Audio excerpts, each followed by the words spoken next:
Hi guys, ഞായറാഴ്ചയായിട്ട് എന്താ പരിപാടി? എനിക്കിന്ന് രാവിലെ തന്നെ നല്ല ചിക്കൻ കിട്ടിയിട്ടോ. ഇനി അതെന്തെങ്കിലും കാണിച്ചു കൂട്ടണമല്ലോ എന്ന് ആലോചിച്ച് നിൽക്കണം നിപ്പായിരുന്നു കേട്ടോ അത്. ചിക്കൻ്റെ വെറൈറ്റി ഐറ്റംസ് പരീക്ഷിച്ചുകൊണ്ടിരിക്കുന്നിടയിൽ നമ്മുടെ നാടൻ ഐറ്റംസ് ഒന്നും മറന്നു പോയിരുന്നല്ലോ. അതുകൊണ്ട് തന്നെ ഇന്ന് ചിക്കൻ വറുത്തരച്ച് വെക്കാനാണ് ഉദ്ദേശിക്കുന്നത്. ആ വറുത്തരച്ച് വെക്കുന്നത് ഇങ്ങനെയാണ് കേട്ടോ. വെളിച്ചെണ്ണയിൽ ചെറിയുള്ളി, കറിവേപ്പില, തേങ്ങ, പെരിഞ്ചീരകം, ഏലക്ക, ഗ്രാമ്പു, കറുവപ്പട്ട, കുരുമുളക് നന്നായിട്ടൊന്ന് വറുത്തെടുക്കും. അതിനുശേഷം ചൂടാറുമ്പോൾ നന്നായിട്ടൊന്ന് പേസ്റ്റായിട്ട് അരച്ചെടുക്കണം.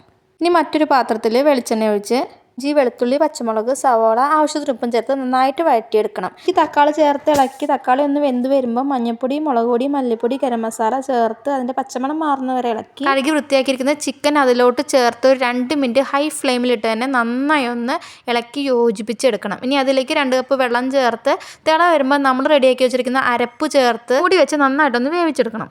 ആറ് കുറുകി പാകമായിട്ട് വരുമ്പം വെളിച്ചെണ്ണയിൽ കടുക് പൊട്ടിച്ച് കുറച്ച് ചുവന്നുള്ളിയും കറിവേപ്പിലയും ഇട്ട് മൂപ്പിച്ച് അതിനകത്തേക്ക് ചേർത്ത് കഴിഞ്ഞാൽ നമ്മുടെ അടിപൊളി ചിക്കൻ വറുത്തത് റെഡി. ചോറിൻ്റെ കൂടെ മാത്രമല്ല കേട്ടോ, അപ്പത്തിനും ചപ്പാത്തിക്കും ഒക്കെ ഇതൊരു അടിപൊളി കോമ്പിനേഷനാണ്. പ്രധാനപ്പെട്ട ഒരു കാര്യം എന്താണെന്ന് വെച്ച് കഴിഞ്ഞാൽ ചാനലിലും ഉള്ളൊരു സബ്സ്ക്രൈബ് ബട്ടൺ ഉണ്ട്. അത് എനിക്ക് വേണ്ടിയല്ല, നിങ്ങൾക്ക് വേണ്ടിയാണ്. അപ്പോൾ അതിലൊന്ന് ടച്ച് ചെയ്താൽ നിങ്ങൾ ഹാപ്പി, ഞാൻ ഹാപ്പി. പിന്നെ എഴുത്തും വായനറുന്ന ആരെങ്കിലും ഉണ്ടെങ്കിൽ ഒരു കമൻറ്റും കൂടി ഇട്ടാൽ വെരി ഹാപ്പി.